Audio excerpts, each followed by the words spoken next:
service provider will have different areas that they provide services. So if you want to get cross-skilled or if you want to learn more, that will give you an opportunity to cross-skill yourself. There is one thing I have to tell you, that back those days, it's really hard to find females in that area. I think again, it's a challenge for every technologist, that I believe that they're probably more in love with their tech than the business is with the solution. Yeah, you need to have a clear understanding of what is what. Technology is there not for technology's sake of technology, but then how are you helping the other business functions to be able to get there? So don't get lost in the technical detail. What's been the most significant feedback you've received in your career?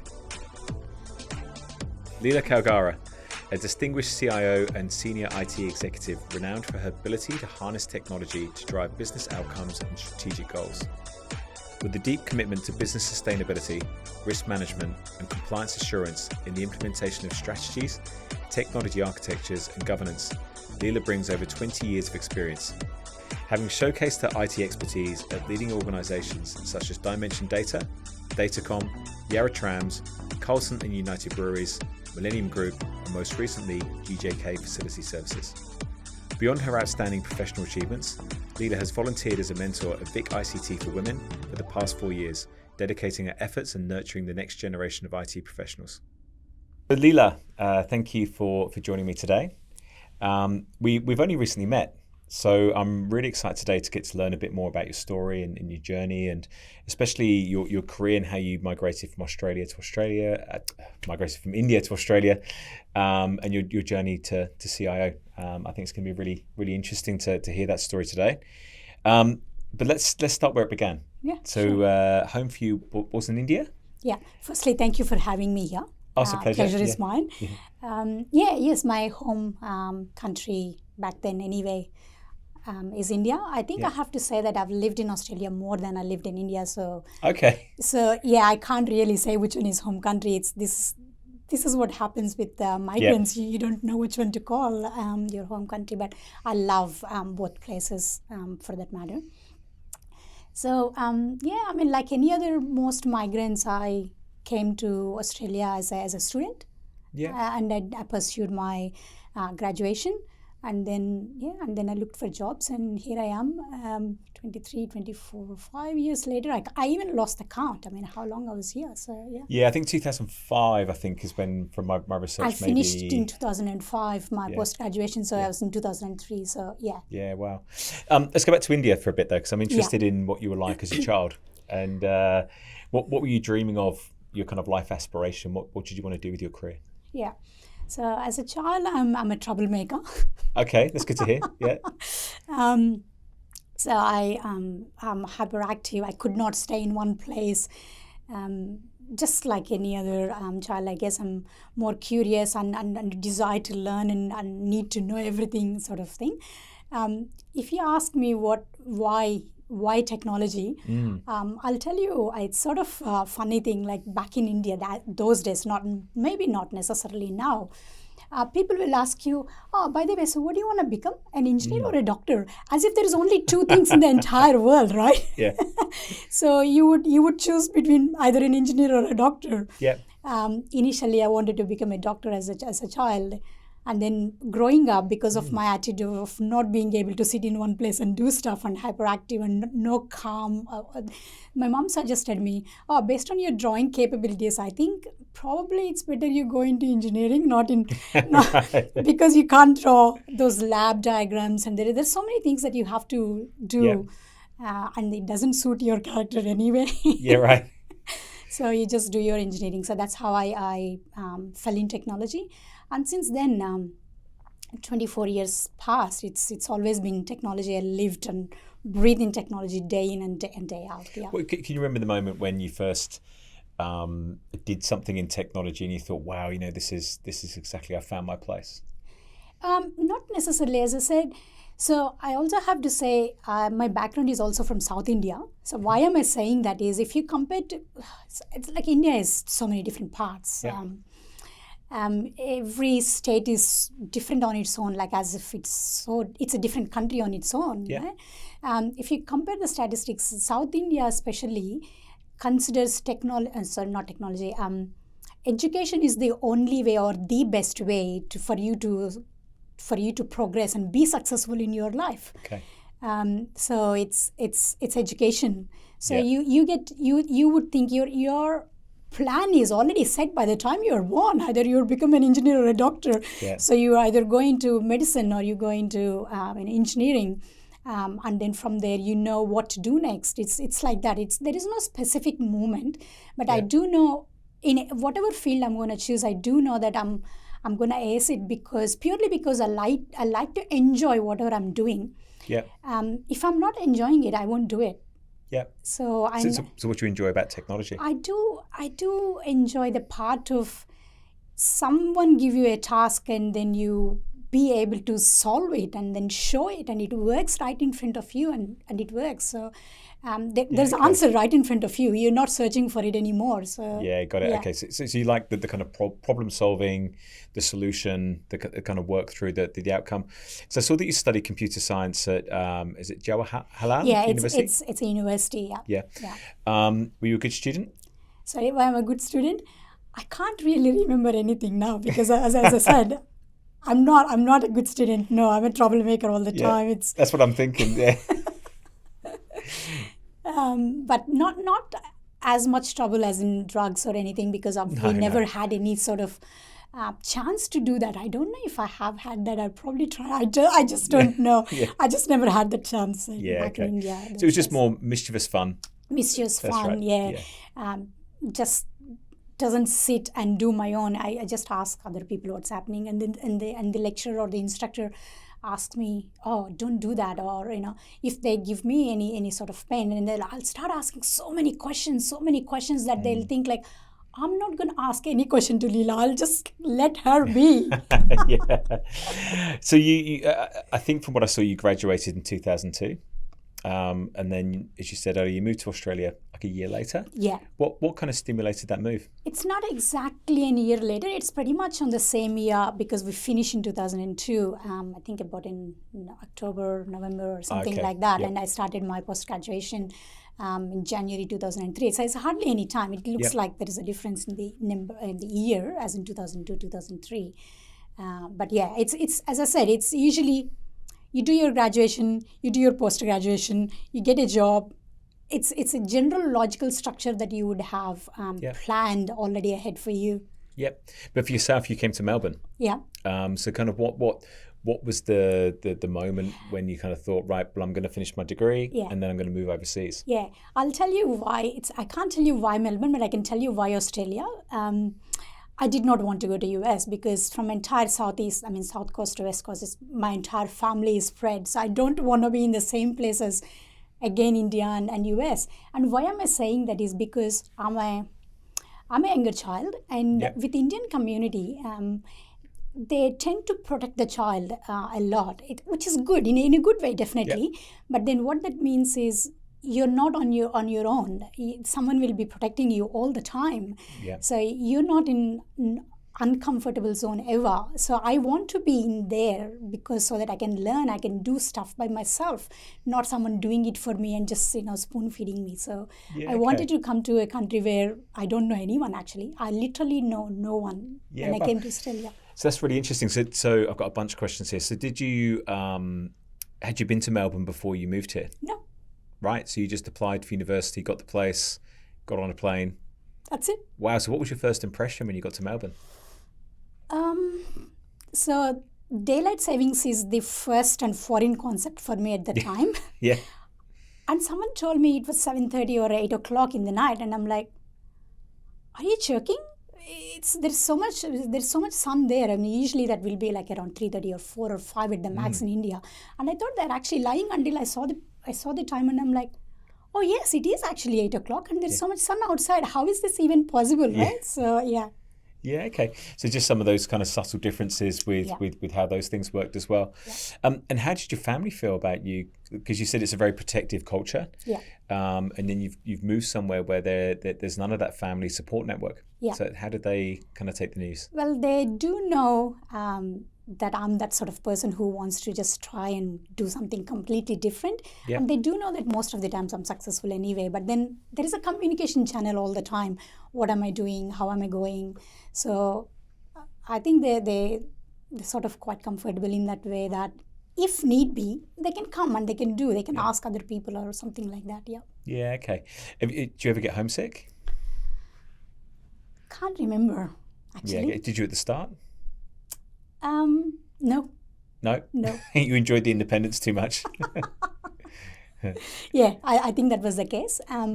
But then slowly that I learned that I have to do everything by myself, whereas in India, back at home, everything will be done for you. I don't have to do anything. I literally don't even move my glass of water from here to there. There will be someone else to do it. Yeah. And then when I found out that I have to do everything by my own, I'm like, why? Yeah. Why do you do this to yourself? So how did you come to terms with that? I'm just way too young and dynamic, and nothing actually bothers you. The only thing that you see is what you want to achieve. Mm-hmm. Nothing else bothers you. And you know, when people ask me a question like this, and I wonder, like, exactly, why did this not bother me at the time? I don't know. Yeah. Yeah. If you could advise someone that was thinking about making the move that you made, and they were kind of in India today and they're considering that move and maybe a bit nervous about that decision, what advice would you give them? There is absolutely nothing to be nervous about. Yeah. There is always, the system here is also that, you can reach out to your people, friends in the uni, and there's a really good network here, and there's communities here if you're really worried about the language that you may not be able to speak. I think just go get and chase your dream. There's absolutely nothing to be worried about. What happens at the max? You'll die, right? So big deal. Just Look, I think it's interesting as well that you kind of ended up in Melbourne as well, because it's a very diverse city. Yes. Very multicultural with lots of migrants that have followed a similar path to yourself. Yeah. And I think that makes it easier, because there's a lot of acceptance of people are new to the place. Yeah. And everyone's kind of learning and, let's say, probably re-establishing their own identity together. Yeah. I don't know if you experienced that yourself. Oh, definitely. There is an element of people accepting me. There is also an element of non-acceptance as well. But then, as I said, it at that time it doesn't bother you because you have something in your mind and you just want to go get it. But there is a large element of acceptance, and that's the reason probably it was just easier for me. And understanding the diversity and I'm actually interested in understanding different cultures and what make people do in a different way in the same situation. If you notice, if you have a different origin, you do things differently, and someone else with a different, they do it differently. So that's interesting because that segues quite nicely to where I was going to go next, which I saw not long after you arrived in Australia and you kind of graduated through your master's there. You joined Dimension Data. Yep. And I think that was working as a network engineer. Yes. So there's a couple of things I was going to ask you. What did that role involve? What were you actually doing day to day? So networking is basically, at the time, it's called routing and switching. It's understanding how the switches works and how the routers work. And if I have to put it in a normal speak instead of infrastructure speak, it's basically you having different headquarters, different sites in different places, and how you will be able to communicate between all of them without having to pay extra is what about routing and sending that information through and be connected as a network is what it is. And was that the kind of role that you were looking for in tech, like a hands-on, that physical, concrete concept of what tech is? Because there's lots of abstract development and data and things like this, right, which obviously you've gone on to do, but the starting point was much more concrete. It is. I actually loved, even before getting into networks, I did a lot of coding as well and did freelance projects. But then when I got into server administration and networking, I actually loved it more than coding in terms of software development and stuff. So I moved into completely networking. There is one thing I have to tell you, that back those days, it's really hard to find, females in that area, and it's really hard. And I walk into the kitchen or the rest area, and it's full of all my colleagues. You just be there and listen to whatever they have to say, and when you know how it works. So it was interesting, but I do have my own challenges. I've went through some of the challenges, but then I would still not regret the way that the path that I took, because it made me stronger. More and more stronger. That's great. So what kind of challenges did you face? Like any other place where if there is no other female for you to discuss, or got it. So it's a very kind of male dominant environment with trying to break down those boundaries. Okay. And then I worked in a service provider, which is Dimensionate as a service provider. Absolutely fantastic area, to work with, because service provider will have different areas that they provide services. So if you want to get cross-skilled, or if you want to learn more, that will give you an opportunity to cross-skill yourself in a lot of areas. It's as much as you want to learn. Whereas if you are in a client's position, you can only learn the technology landscape of what that particular area has. That particular client has. Whereas if you're in service provider, you can go into routing and switching, you can go into security, you can go into voice or collaboration, then data center, storage, you name it, whatever. Then you'll actually learn, probably this is not what my passionate area is. I'm actually liking doing something else. So you would actually learn. Firstly, you diversify your skills. And two, you will actually learn what you're actually liking it. Yeah, right. So in terms of very early in your career, joining a business with that kind of consulting and that breadth of consulting is a really good foundation. Absolutely, for me. And I also suggest that if anyone is wanting to learn a lot, I would suggest that, because back those days, for you to learn anything, it's you buy those devices and then you put them in at home, and you experiment yourself as if you sort of construct a lab area in your own place, and it's not cheap to do that.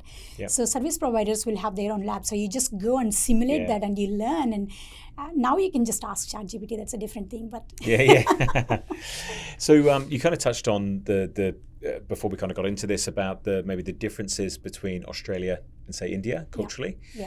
So in terms of the workplace and how things got done, what did you kind of learn through those kind of that first job? I can't really say much about the workplace in India, because as I said, I've worked in Australia, so I can't really say much about work where that is. But I do have fair few friends who still work in India.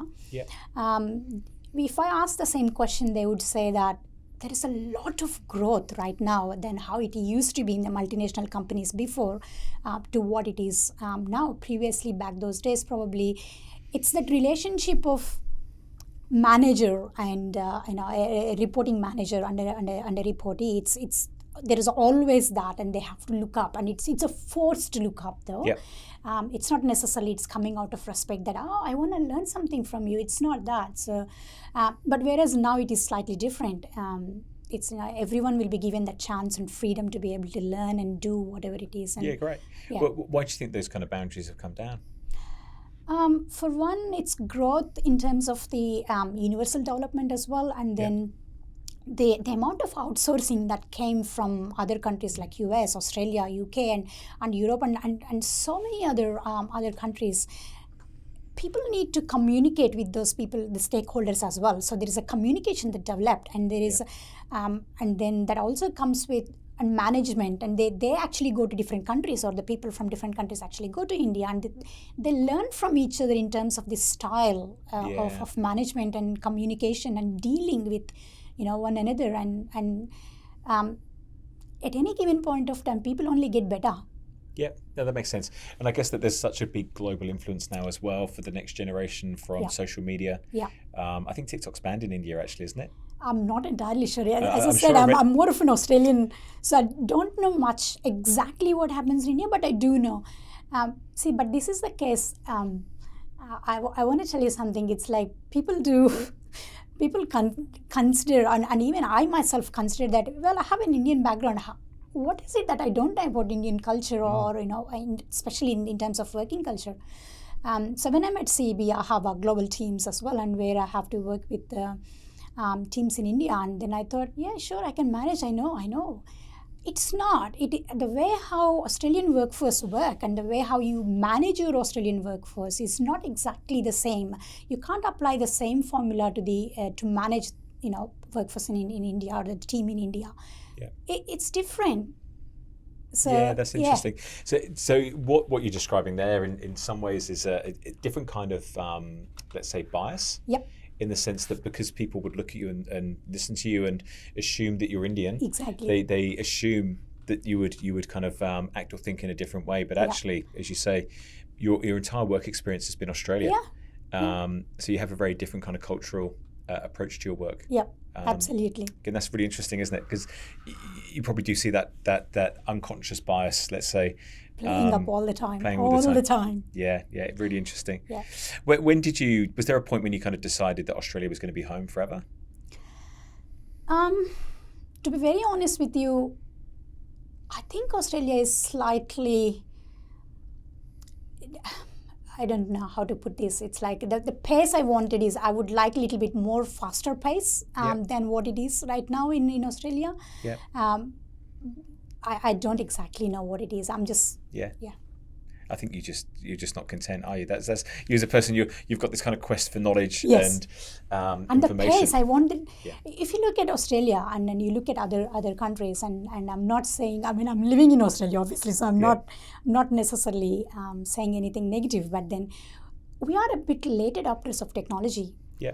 The early adoption happens in other countries, and then you just look at them, and then we sitting here and thinking, okay, America, US, you just go and adopt the technology. I'll see whether you're going to fail or sink. I mean, you're going to, and then we'll take it from there. Why bother experimenting? Let the experimentation happen on someone else's expense. Yeah, absolutely. Which is not a bad, I'm not saying it's bad, but we are late adopters if you look into that. Yeah, look, I think that the data supports that.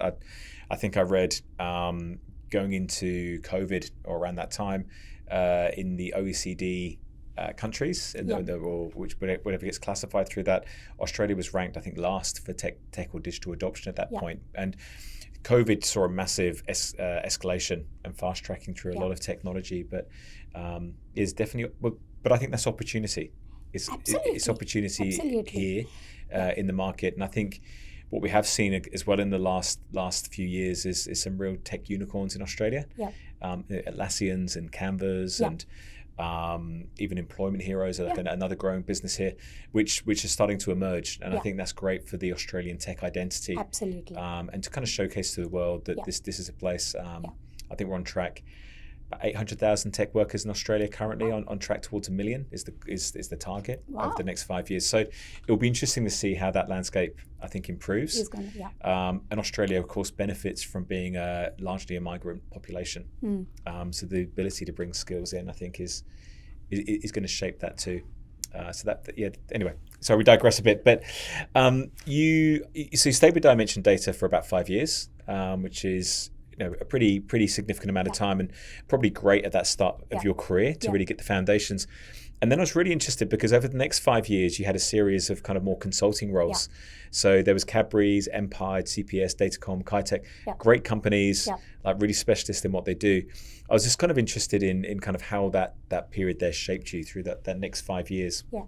So whilst I was in Dimension Data, which is now NTT, I learned a lot, and I diversified, and I have to owe that of my entire career to basically for having that great foundation for Dimension Data and in NTT, and also the leaders that mentored me or shaped me in a way that I looked up to definitely worked. I can name those people as well. It's like Mike Marsh, we call it Swampy Marsh, and Adam Murray. They were like, okay, just go ahead and learn. That's okay. I mean, they've given that freedom to for me to be able to learn. So whilst I was there for 5 years in a permanent role, and then you talk to your peers, and then they say that, I'm contracting, I'm doing this, I'm doing that. Then I was like, okay, so I never stepped into contracting world. How does that look like? It's again, and for me, it's not just curiosity. It's like a desire to actually know that. So I have to go get it. So I did a fair few of contracting roles from there on. And when I was assessing between moving from permanent role to contracting role, I think the only reason that I figured when talking to peers is that the reason why they don't do that is because of that security, that job security they have in permanent roles. But for me, I guess I don't have that fear of not being able to be in the workforce for a long time. I'm very confident on my skills and my capabilities, and I do know that it works. And I'd actually proven that, immediately work one after the other. I just never had a break. And your name travels fast than you. So it's 100%. Look, and I think you touched on an important piece there, that I think contracting does present a great opportunity, but you've got to have the right personality. Yeah, true. And you have, right? You're someone that you're very confident. You back yourself. By your own admission, you've probably got a relatively short attention span, so it suits you to kind of move from place to place. And it's interesting because I think a lot of people are scared of their resume looking like a job hopper, right? And but I think that's it's another bias. Okay, because I look at it and think there was a period there through about 6 years you worked for six different organizations. And I think that's really interesting because you didn't repeat the same year 6 times. You had 6 different experiences over that period. It developed you, it shaped you, and made you better today. And I'm about to say and add to that point, as I started as an engineer, and then I developed my expertise in different areas, in networking, which is routing and switching, then security, and then voice, and then data center, and then it's like, okay, now I know the best in what currently I'm doing. What's next? So we call those days we call it as designer. There is no such thing as designer, I guess, these days. It's consultancy. And then I moved as a consultant, and then I moved as the next step, a logical step is an architecture. When you know that I know most of it, like 80% of it, 90% of it, I wanna learn the next level, right? So that contracting not only gave me that level, that ability to be able to improve my skills in the next levels, but also for my curiosity of how do service providers work, and whereas how do the actual organizations work. So when I say actual organizations, I meant a service provider is someone who actually provides the services. And then in the individual organizations, they actually subscribe to the services of the service provider. Basically what that means is they're actually on the end of seeking the services. Because I worked on the both sides of the table of the services, one is providing, one is actually seeking the services, I actually get to understand the intricacies of what makes you, be a great service provider, and what actually makes you be able to get the most from the service provider, because I'm already in this side of the table previously. So I actually know how to ask, hey, I want this. Can you value add for me? Being a service seeker, I know what to ask exactly and how to get things done. So that actually shaped really well for me in terms of understanding. Yeah, that's interesting. And again, just listening to you there talk about that, I think there's so many different ways you can shape your career. Okay, and some people, it's join a big consulting firm or a big corporate and kind of exist there for a long period of time, move through the organization, like you did at Dimension Data, right? You had the space to learn, to grow, to develop, to test things, to try things. And then you've just gone bang, bang, bang through all these experiences that have just made you better and better in everyone you've gone through. And I think that's to your point. You've learned through that process of being a contractor, and maybe taking the risk of job security. Probably, let's say, keeps you more honest in terms of the job you do or what you're trying to do. Sorry, that's not to say it was dishonest if you're in a permanent job, but you know you've always got to be marketable for the next opportunity and on the hunt for that opportunity. And sort of self-development becomes you. It's on the burden's on you to make that happen. Yeah, it is. And see, I'm someone who wants to learn, like really want to learn when I'm doing that, because I want to understand the technicality behind it. So I want to become a subject matter expertise in that. So as a consultant, you would say, oh, I'm a security consultant. So you can't simply expect that people will come with only questions on security. They will come up with, oh, how about I store this somewhere around here? So it becomes a storage question. So you can't really say, hey, I'm a security consultant, I'm not going to help you in that. You will not. So you will find your way to be able to understand the questions, go back and come back with the right answers. For you to be able to provide right answers, you will actually have to learn that in the back end. And that's why you would actually see me doing so many different areas of technology, but that actually helped me put bring those, join those dots together. Be it just the technology or it's a different type of role. Like I did as an engineer or as a consultant, as an architect. I also did project management. I also did service delivery. So it's pretty much I know everything what happens in technology world, anything and everything. That actually put me in a good position right now because I can understand if a service provider say that I'm going to take 30 days for you to deliver this job, I'll be like, hang on, sorry, I know exactly what happens in there. It doesn't take 30 days or 3 months or 3 years, and it can't be that much price. So being able to know everything and being able to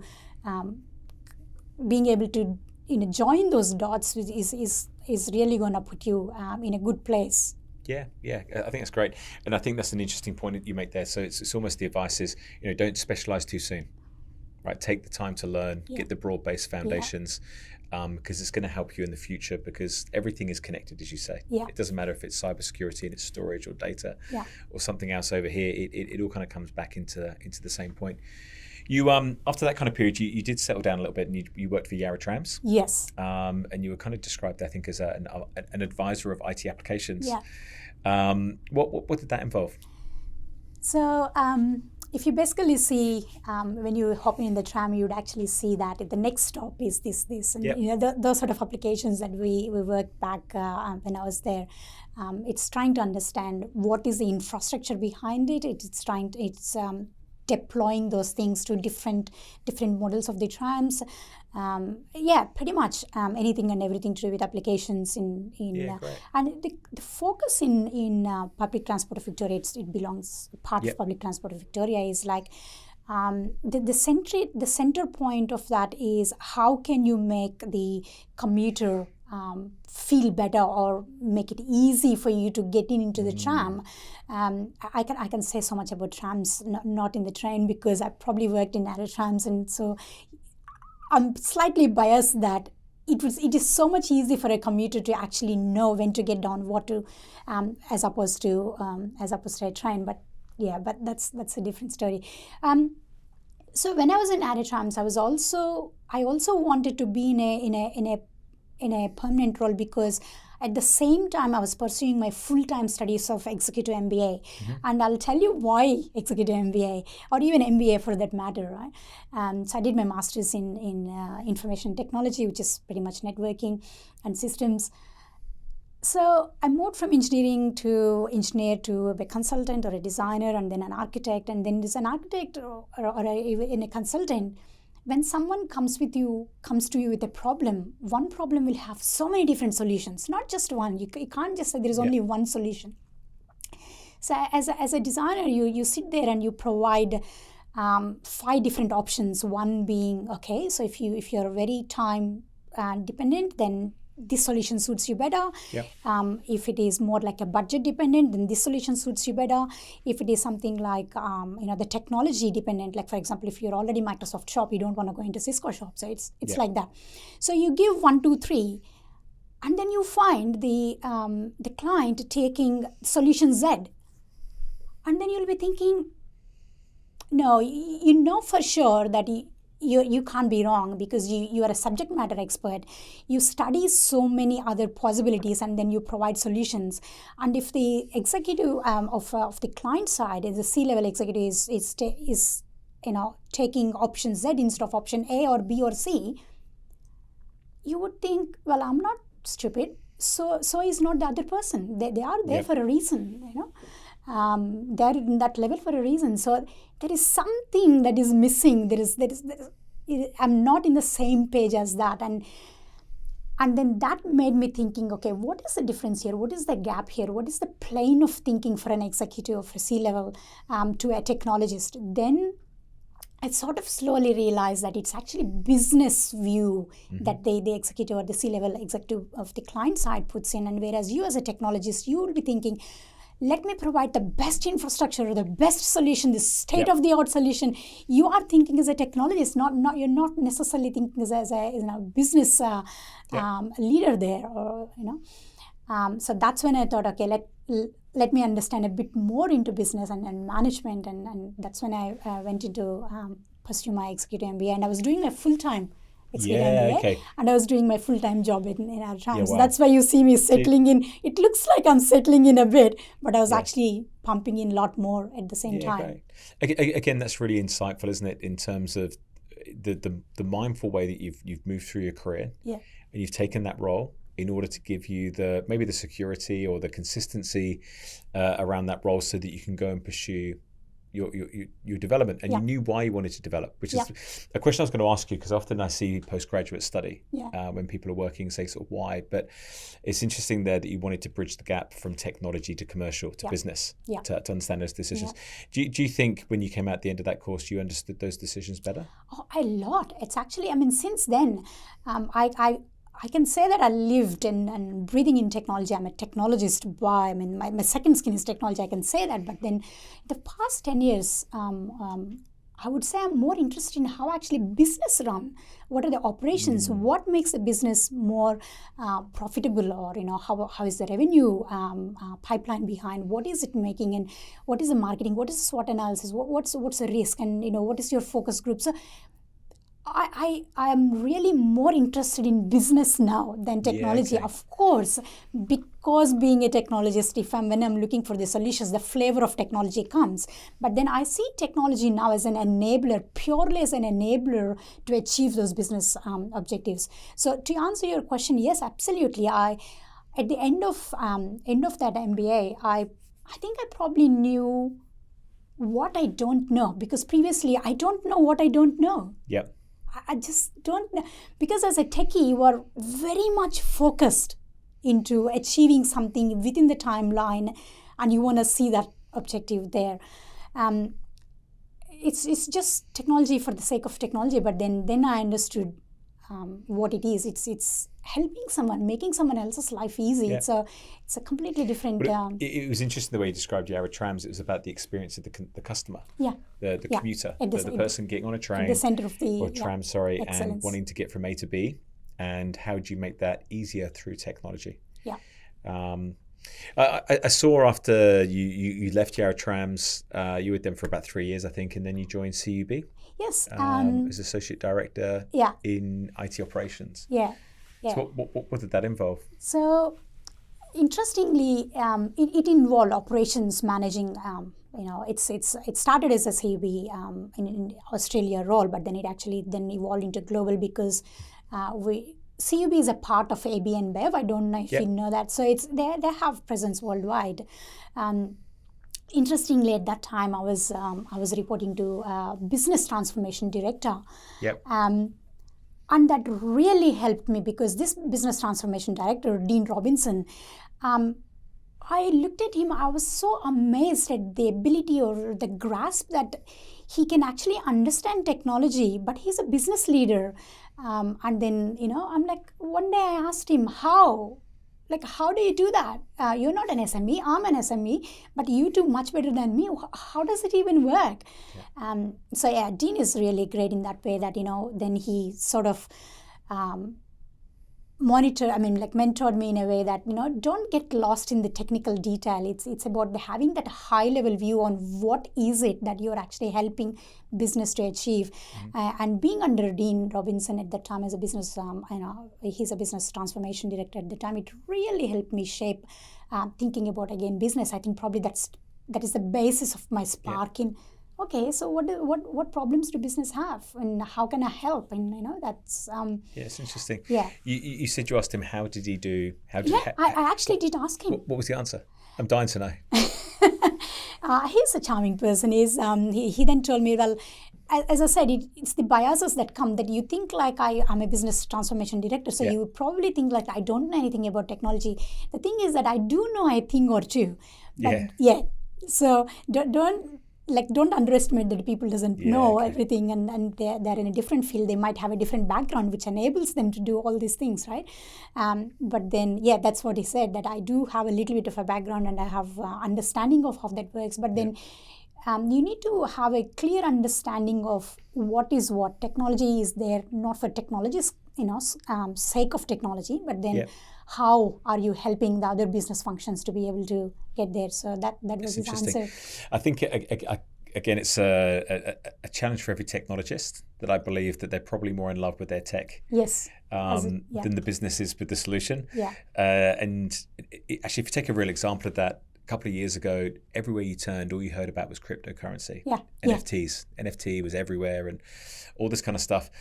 Don't hear about it now. And for whatever reason, it just didn't transcend into the mainstream. Now, I'm sure it is. I'm sure there's still a lot of people with Bitcoin, and I know that price has gone up and things. People are doing very well with it, but it hasn't become mainstream.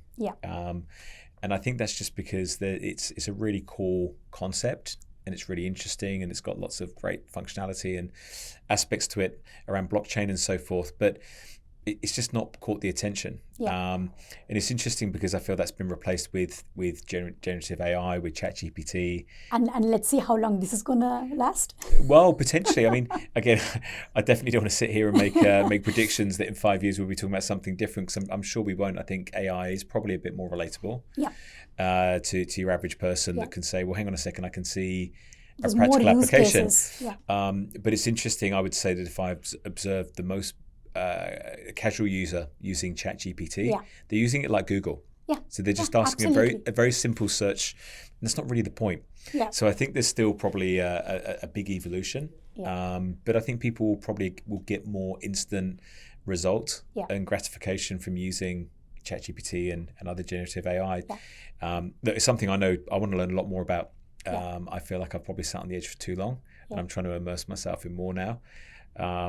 But anyway, it's just interesting. Like you were talking there about, you need to know enough about the tech, but transformation is about hearts and minds, and it's about habits, and it's about what people turn up and they do every day. And people will only adopt and take technology if it actually directly makes life easier for them, right? If it's not making your life easy, what's there for technology? And I have an example when I was at Wesley College. So when I was hired, the issue was that, I mean, they've invested in this state-of-art technology of Wi-Fi infrastructure at that time. And it's like when I joined in, and then my manager at that time, Russell Graham, I think I still rate him as one of my best managers I ever had. I'll come to that point on why I think. But so when Russell was explaining this to me, that this is a problem, and I'm like, I was sitting there and thinking, so you invested, which is like actually probably 10 times more than its a competitor, and then you invested 10 times more to have that state-of-art infrastructure. And guess what? Your students and your instructors, and they're not finding it great. So if it is not making their life easy, what is the point of you investing so much? So it was just an eye opener for me, because at that time I'm a solution architect, I'm a techie. So I was thinking about, what, you have a best infrastructure, why? So that the realization is actually, instead of, you first asked me what made you think like you want to get in technology. I think I don't know about that realization, but realization of what made me think technology is not technology if you're not using it for someone else's to make someone else's life easier or better in some way, shape, or form. So that's interesting, isn't it? I think you said there through that. Sorry, Russell Graham. Was a great leader. What made him or makes him a great leader? How I would say is that I felt most comfortable when a person feels most comfortable with their manager. They're actually they will be doing their best. They put their best foot forward, and they'll be proactive. And so whatever mechanisms he used to make his own team feel comfortable. So I think what mechanisms he used is that he didn't put in his finger and meddle with every single thing all the time. He believed in the subject matter expertise, so he left those subject matter experts to be able to do that, and he delegated the tasks to people in a right way. And then he's always there to support when you think like, oh, it's taking too long for me to achieve this. I'm troubled. I'm feeling anxiety now. The deadline is 10th of September. I'm nowhere closer. So the times when I have that rapport to be able to go back and be able to tell him, rather just sitting there and worrying about. So those sort of mechanisms that he used to lead his team, and I think that was the great thing about Russell. Is that something you try to model today? I do that. Interestingly, I mean, when I was in CUB, I had bigger teams. I think about 79 when I get all the cross streams and wherever that's working for everyone, and very diverse and multicultural teams. I actually learned a lot because before that I was a technologist, meaning that I want to achieve this particular thing in this timeline. So go get it done. It's like just keep on going. I can't take it if someone says that I cannot do it. I'm like sitting, but why? So I could not understand, or I did not have that empathy of that could have been something. And then I also had the problem of delegation because I'm a subject matter expert. I think like before me explaining this to you, I might as well be able to do that on my own. I mean, I'll be doing it in half the time. But then I was so wrong in doing everything by my own and not delegating that, because probably it may take double the time at that particular point of time for the other person to learn. But once the person learns it, you can actually leave that on them. You don't have to do it on your own. So yeah, there's so many things I actually learned during CUB and also under and how Russell managed his teams. Yeah, that's great. You then moved to NTT, which, as you said earlier, went full circle. You're back at Dimension Data, just a different name. And that was interesting, and maybe what you've just described explained that, because I saw that suddenly you popped up as Digital Transformation Program Manager. Yeah. And I was kind of scratching my head looking at your resume thinking, hang on a second, you're doing infrastructure and you're doing architecture and you're doing these kind of things, and then suddenly digital transformation. I was like, how did that happen? Yeah. So tell me about that. So even in CUB, I was working a lot in ERP and applications. The entire APAC region is under me. And the funny thing is that we have different regions. By the time, South Australia, other places wake up. By the time we wake up, and we would have solved the problem as well. So, that's the way how it worked in CUB. So I came across management of applications and ERP to that level at the time at CUB. So it was an easy transformation. But not only that, the reason why I had to move is because CUB was then bought by Asahi. Yep. So there was obviously a lot of restructuring happening at the same time. Okay. And then my role got made redundant at the time of Asahi being taken over. And it happened to be COVID as well. And it's exactly that time, like exactly that time. And then everyone sort of closed and they were not hiring because they don't know when and how things gonna transpire. That kind of first 6 months of early 2020. Yeah, and then everything was closed in Victoria. You can't even get out. And I was like, and then I got this opportunity in Canberra. I'm like, fantastic, let's just move to a place. And Canberra was not as much locked down as Victoria, if you remember those days. Of course, that's right, yeah. Oh, okay, I didn't connect that. So NTT was in Canberra. Yeah, that was, so I was an NTT, but then I was actually working for federal government, Department of Home Affairs, and then slowly into defense. So it actually gave me, opportunity to work with federal government. Yeah.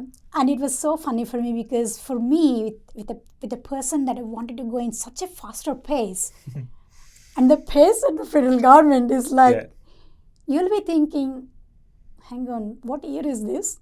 Yeah. So what did that experience teach you about yourself?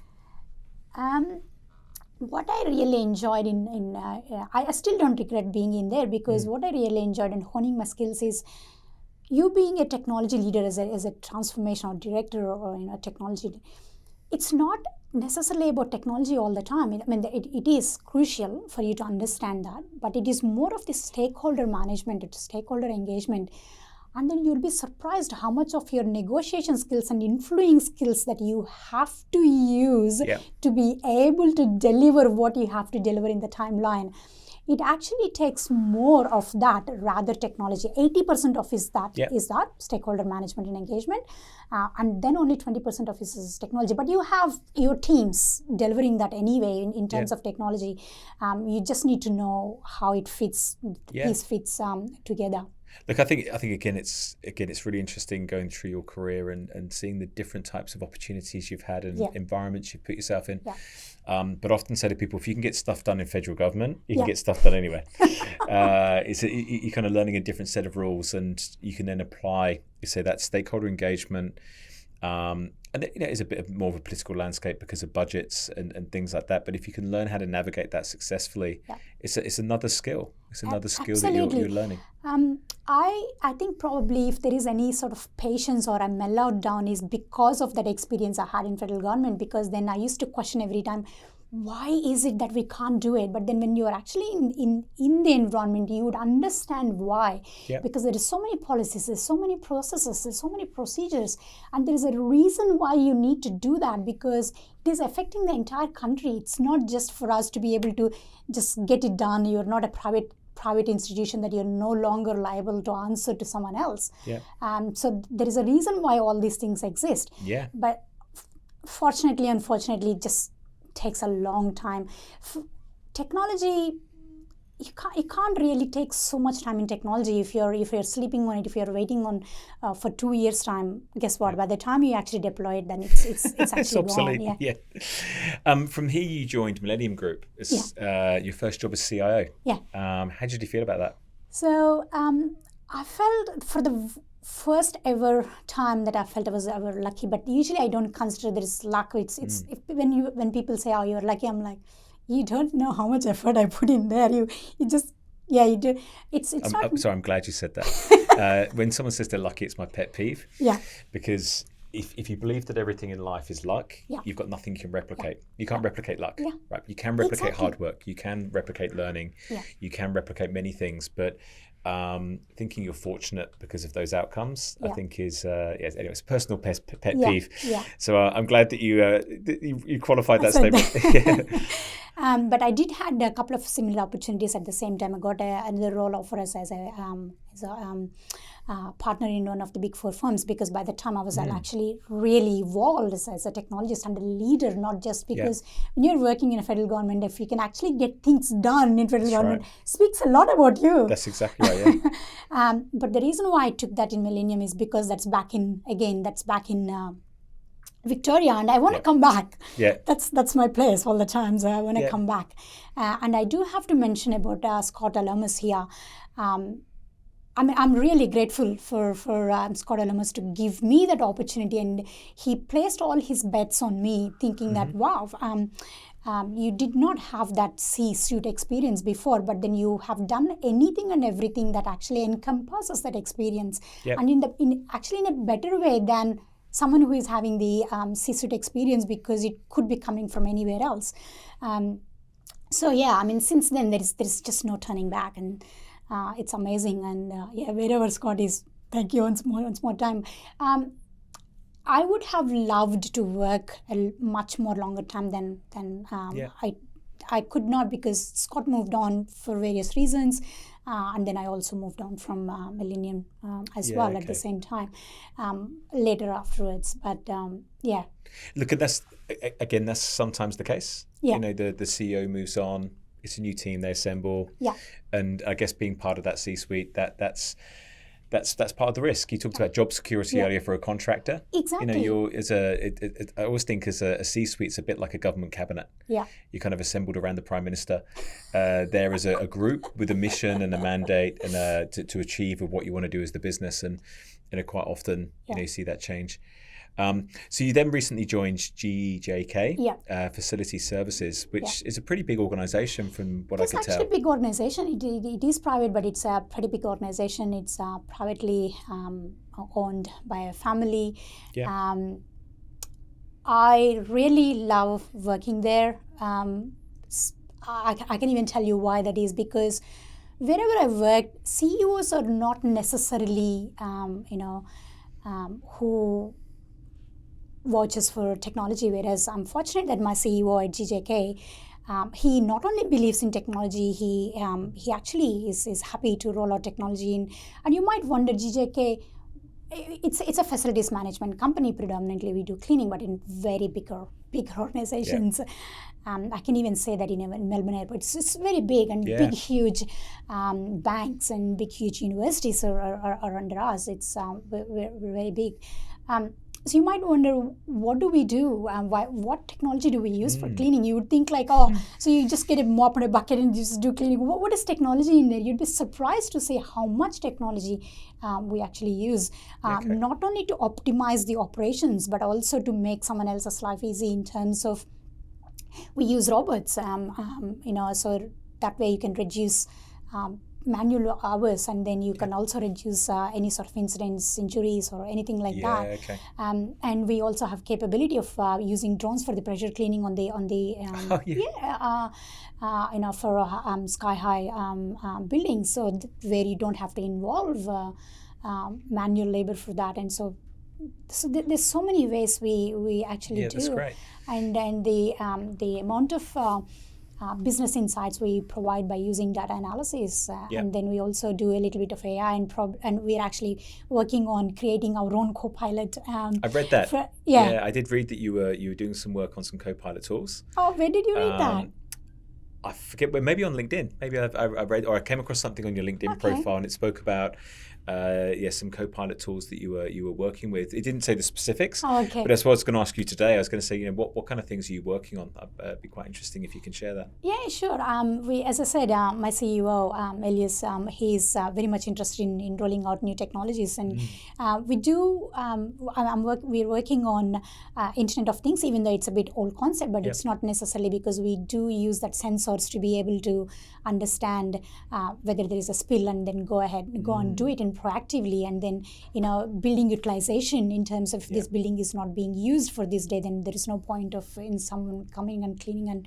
And so we do a lot of sensors so that we can do proactive cleaning and proactive facilities, providing that management of facilities. There are a couple of other things that we are actually doing in terms of using artificial intelligence. I may not be able to share all, but then that's what I thought. Given that we mentioned Copilot for sure, the idea is, as I said, Elias, he would like to provide that ability for the client to be able to know exactly where the status of the service is, without they needing to call someone in GJK asking, hey, where is that? It's like providing that information no matter where they are, and so that's one of those things. It's again customer focused. You see, it's about customer experience. That's right. Yeah. I was going to say, it takes you all the way back to the customer experience of being on a tram, all the way through to being in a service provider, and that visibility, and using technology for the visibility of the service. That's good. That's great. I also saw through your career you've worked as a mentor. With Vic ICT for Women. I saw that you got involved with that organisation. Tell me a bit more about that. What did that involve? It involves, as it says, it involves mentoring someone who wants to aspire in the next level, what they want to do. Because it is one thing that you would have seen on my LinkedIn or somewhere, but then I also do mentor other whoever comes to me asking, hey, I want to achieve that. I mean, how can I do that? Everything stems from me wanting to give something back to the community. As I said, when I came here, I don't know anyone, so I didn't had a guidance or someone mentor me. I can't really say that I really had a mentor at any stage of my life. Yes, of course, I draw inspiration from so many great leaders, like I said before, Dean, Adam, and Mike Marsh, and there's so many, Russell and Scott. I did draw inspiration from great leaders. I don't have a mentor. Specifically, I should say that I didn't have a sponsor as such, which I would think will really help. Well, actually, I'm lying. When I went back to NTT, I had a sponsor. I actually managed to get that one. He's a fantastic person, but then soon again I left for the opportunity back in Victoria. I'm sure if I was there, Mark Miller would have done. He's a VP of entity of engineering. He would have definitely. I would have been in a similar position anyway. So it's not necessarily, wow, you moved on. What about it? So wherever you are, based on your skills, you will do that matches your ability and profile. So coming back to the mentorship, that's basically trying to guide and mentor someone who probably may not know what's next, but I probably may have seen that in my experience. Based on my experiences, I could say it's even though it's mentoring, it's more of a guidance. It's more of asking them, what do you want? It's guiding them rather telling them what to do. It's coaching, you could actually say. I was going to say, often you see the distinction between coaching and mentoring is a coach will guide and a mentor will tell. Yeah, it is. But then I sort of incorporate both into one, because the people that I mentor, they probably may not know the distinguish between the coach and mentor, and they may not know that they have to actually go for a different people for different reasons. So I try and make it hybrid, depending on what the situation is, depending on where the person is in their journey of their career and what they think they are in the journey of career. It's not where they are. How would you know? It's what would you say is the most common challenge or question that somebody has when they come to you as a mentor? Tell me exactly what I need to do for getting that. That's the question you usually get. Yeah, okay. You're not God. You can't exactly say. You can only say, well, you are here right now. This is where you want to get to. Let's understand the gap between here and there, and then make an action plan, create an action plan. Start doing one or two things in the action plan and come back and revisit. Did it really help you? If not, then let's do some different plan. Let's recreate that, right? So the first question is like, how can I do that? How can I get there? How can I get that role? Yeah, right. And that's what you do. You guide them through what you would do, or kind of what you've seen other people do? I usually ask them, okay, let's understand what is it. What do you think that role is great for you? Why? What makes you think? So I'll try and understand where they're coming from. And then sometimes I found instances where they think the role is doing something, but it is not actually that. And then when you explain what that role actually involves, I can tell you an example. One person came in that they wanted to become a lead BA, and then asked, what a business analyst means. What is it that you want to do? And then they said, it's basically understanding and drawing analysis and drawing conclusions out of. There is a lot of documentation involved in that, and and then what a business analyst will do, and then after explaining that, the person understood that one of their strengths is not in documentation. And then so it basically the name says something, and then you see something, but it's not necessarily the only thing. It's a bit like your kind of Instagram, isn't it? Expectation versus reality kind of moment there. But I think that's where you can be a great mentor, because you've got that experience. You've been there, you've seen it, you've done it. And personally, I don't think there's enough awareness about what some of these jobs involve. And I think until people are in the workforce, they don't really know. And it's funny, going right back to your childhood, where you kind of said, you're a doctor or you're an engineer. Well, in some ways, that simplification makes life a bit easier. True, I'm not complaining. I'm happy where I am right now. That's right. So I kind of admire that to a certain degree, and it removes the ambiguity. But what we know is that most people are probably in jobs that most other people don't really know what they do, because they don't live it, they don't experience it. And I often think about that, which is how do we create much more awareness of different jobs, because someone may see lead BA or BA as a job, but they don't understand the nuances. So how do we kind of raise that bar? But I think it's great that people are asking those questions of people like you, because that's how they're going to find out. Great. So look, we've kind of covered your career really to where we are today, which has been incredible. And I've got some kind of more broad questions about your kind of career experiences. What are you most proud of in your career? Being able to understand that technology is an enabler to be, for a business to move forward, and being able to provide that and make it happen, being in that position to be able to do that is what I'm most proud of. Yeah, great. Do you have any career regrets? I would never call that as a regret. There is hardly anything that I would be regret, but then. If you ask me, do you think have you ever thought of doing something else than this? Probably, but that only happens for that moment of time, right? I don't necessarily regret, because I have a clear delineation of what is in my control and what is in someone else's control. If it is not in my control, what is the point of just worrying about it. It's very stoic I passed that. Yeah. So for me, it's like, okay, what now? Okay, I understand whatever happened. What now is what matters to me. So I hardly regret for anything. Yeah, okay. How about flip it the other way? What's on your career bucket list? Okay, I'm a student for life. I can never, I don't think you actually get to see my career certifications. It's like 2 pages long, just the certifications themselves. And that's for me coming from not just the curiosity, it's like one level up, going the desire to know what is it. Like, so it's continuous learning. And it's not necessarily in technology and it's not necessarily in business. It's funny that I'm actually currently doing a certificate course of personal training. Yeah, wow. And don't ask me, are you going to make a career out of it? Maybe not. But then again, it's again going back to the the part of desire to know what is the technicality of that. Why is my personal trainer telling me, oh, you're not doing this, the form is not right? Like what? What makes you tell me what is the form? That's...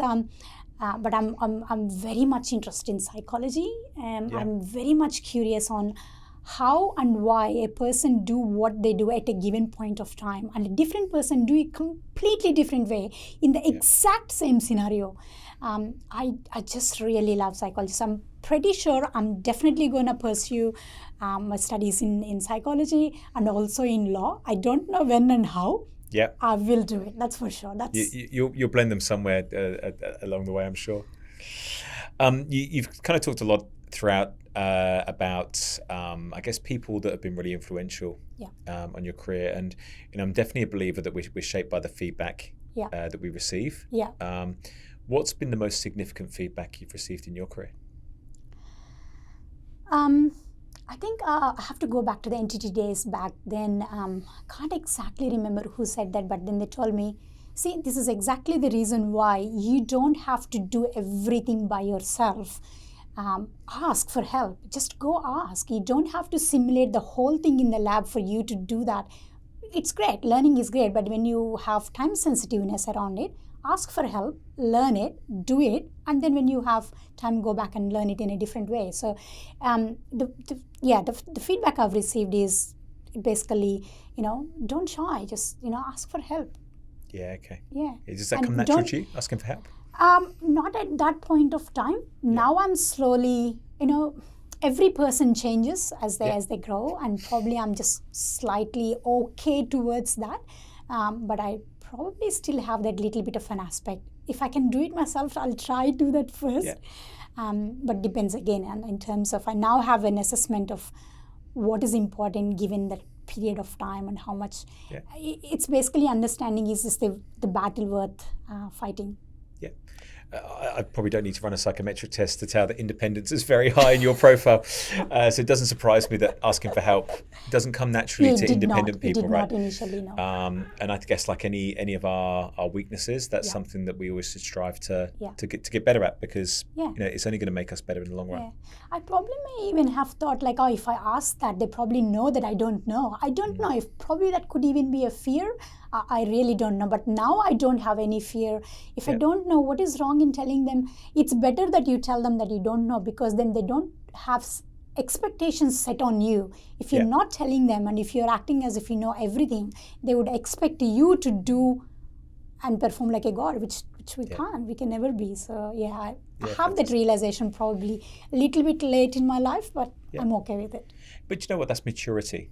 I think when we're all young and we're kind of out to prove something, you probably don't want to be that vulnerable. Yeah, and you kind of learn that vulnerability as you mature. Yeah, as well. So is vulnerability. I'm sure you will ask me, but I think I probably learned that more after reading more of Brené Brown's books. And Yeah, okay. So I'll ask you that question now then. So what would be your recommended read? Is it sort of Brené Brown? Has that been an inspiration to you? I can't really recommend anything, but as such, because I don't read books, but then I hear a lot of audiobooks. Yeah. And then I also hear gist of the audiobooks as well. I have been reading this or listening to self-help books a lot since probably 20 years ago now. So I continue to do that. So I heard and read so many books. I can't even, sometimes it's like that many that you actually forget. Probably a couple of things that actually left a mark in my brain. Not only self-help books, but I also like to read autobiographies as well. There is one book, Think and Grow Rich, from Napoleon Hill. Yeah. When I read that for the first time, I'm like, are you serious? I mean, there is no action plan. How do you get... But it fascinated me. Yeah. It's like, how? So I sometimes revisit. I think I revisited that a couple of times as well. I'm missing something but I still like that book. I don't know why. Don't ask me why. How probably it's something to do with manifestation, and I'm trying to understand a bit more what is not being said explicitly, but there is something there, Yeah. But the other books that probably left mark on me is, Radical Candor by Kim Scott. Incredible book. But what I felt is it's a fantastic book, but then you can be as much assertive as possible and positive as possible, but then you also have to know your audience. If they're not taking it in a right way, your radical candor is going to be something else for them. So I'm slightly cautious about that. I think with radical candor, I think you spoke earlier, maybe it was about Russell Graham, who as a good leader, you defined him as someone that really understood and the personal care aspect. Yeah. And I think as a leader, if you take that time to invest in truly getting to know your team, then the radical candor works. Yeah, yes, absolutely. If you don't take the time to get to know people and understand what makes them tick and their life story and their motivators, and you feel that it's your place to continually give them direct feedback, that's when I think you run. And to me, that was the takeaway from the book. It wasn't just necessarily about the way you communicate. See, that is insightful. Yeah, I think I didn't see that in that angle, but you're right. It makes sense to me now. Look, it's something we've worked really hard as a business. I read that book about 12 months ago, and to me it was like a philosophy. Yeah. And we took it away. We worked with a coach that's really worked through our business to introduce the concept. And actually, this morning every month we have a Radical Candor internal workshop. Oh, okay. And we talk about how are we implementing it, what's working, what's not working, where we had successes, where isn't it working. But a lot of those conversations come back to how are we getting to know the people in our team? How are we getting to know them on an individual level and find common ground, so that we can support them. So that's definitely my kind of insight. You have to work really hard at that concept. That's why I call it a philosophy. I've read other books like Start With Why and Atomic Habits, and they're very, very concrete. And it's do this. Whereas I think other things, and I haven't read Napoleon Hill, but I think they kind of leave you to go and find your own way with those things. And hence why I think I loved Radical Candor, but I didn't have a framework to implement it. So we went and found someone that could help us to do that, because conceptually I thought it was great. And I'm currently going to someone called Angela Duckworth. Grit is that is unbelievable. That book. That's a life changer. So I'm going through so many. I read so many books, but I think this couple that I could mention probably left mark in my head. But have you read any Adam Grant? Yes, I did. I actually did 2 or 3, so I can't remember the names right now. That's okay. Is it Art of Decision Making? No, so he was Think Again. Think Again, Hidden Potential. But I was just thinking about your interest in psychology. And he's like the demigod of organizational psychology. Like, I don't think you can, in my opinion, there's no one probably better. But also, the reason I say he's better is because he's truly embedded in the research and the data. He doesn't make claims unless they're supported by research. Yes, I now remember. So he's someone that I think is a really good high benchmark. So I'd encourage as much Adam Grant as you can get. So there was a question I did want to ask you, which is, if you could give a singular piece of sage advice to the next generation, what would it be? Well, if it is purely for next generation only, then just go get it, and don't be shy at all. Just go get it. Whatever happens, you learn something or the other from there. You probably may fail every now and then or sometimes, but that is becoming a stepping stone of your success. And if you're not failing, you're never going to go to the... I would not say never going to go. You would go much higher when you fail, and then you see, you introspect yourself what has happened. and you analyze and you do better. So just go for it. Just go for it and don't just simply relax and do nothing. Yeah. Yeah, fantastic. I have a teenage daughter. That's why I'm saying that. Yeah. Oh, yeah, Mom. Yeah, sure, I can do it later. It's that procrastination comes all the time. Yeah. But she's very intelligent. But yeah, that's a different thing. Procrastination's all right sometimes. It's all right sometimes. Look, I've really enjoyed listening to your story today. And I wish I could bottle your confidence and your courage and give it to everyone, because I think you've really, put yourself out there to grow your career, and I think you're now reaping the rewards, and I think it's been a great story, and I'm sure it's one that's just going to keep going from success to success from here. So so thank you for your time today. You've been really generous. Thank you. Oh yeah, thank you so much for having me. It's actually a pleasure being able to share all the my journey, and if that helps anyone, that's great. If not, that's fine. Yeah, we've had fun. That's it. Thank you. Thank you. Thank you for listening to Tales from Tech Titans, and be sure to follow us wherever you get your podcast. If you'd like to get more insights about tech careers, then check out the Emmbr, that's EMMBR LinkedIn page for the latest updates, articles, and engaging discussions.